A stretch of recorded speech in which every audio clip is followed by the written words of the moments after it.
చిన్న చేపలతో వేపుడు ఇంట్లోనే చాలా ఈజీగా తయారు చేసుకోవచ్చు.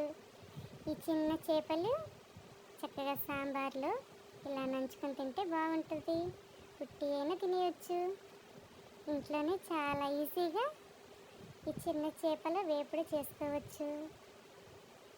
కావలసినవి చిన్న చేపలు తల తోక తీసేసి శుభ్రంగా కడుక్కొని పసుపు ఉప్పు వేసి కడుక్కోవాలి. చూడండి, ఇప్పుడు దీంట్లో ఉప్పు, పసుపు, 1 స్పూన్ కారం,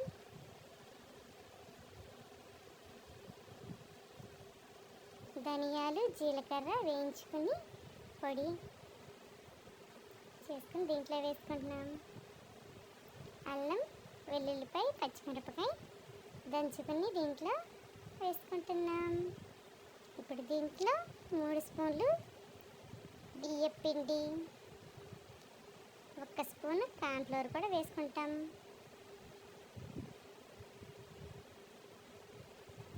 ఇది కార్న్ఫ్లోర్ 1 స్పూను. చిటికెడు ఫుడ్ కలర్ కూడా దీంట్లో వేసుకుంటున్నాం. మన ఇష్టం, కావాలంటే వేసుకోవచ్చు, వద్దనుకుంటే వేపైనా పర్వాలేదు. కొత్తిమీర, కరివేపాకు, కొంచెం నీళ్ళు పోసి గట్టిగా కలుపుకొని ఇలా నూనెలో వేసి వేయించుకోవాలి. చిన్న చేపలు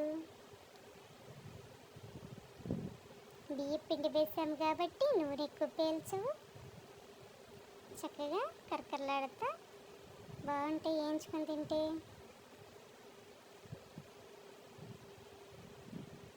చూడండి, ఇలా వేయించుకోవాలి. చాలా ఈజీ అండి. చిన్న చేపలు ఉన్నప్పుడు ఇలా చేసుకోండి. ఇలాగైనా తినచ్చు.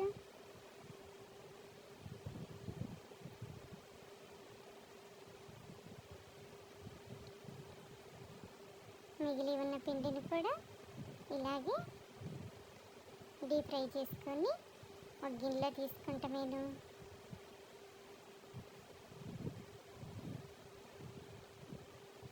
చూసారా, నూనె ఎక్కువ పీలుస్తలేదు. కావాలంటే ఈ నూనెలోనే పచ్చిమిరపకాయలు కూడా చీల్చుకుని వేయించుకోవచ్చు. కరివేపాకు కూడా వేయించుకుని చక్కగా దీని మీద వేసుకుని తినచ్చు. చాలా ఈజీగా మీరు కూడా ఇంట్లో ఇలా తయారు చేసుకుని అందరికీ పెట్టండి, ఇష్టంగా తింటారు.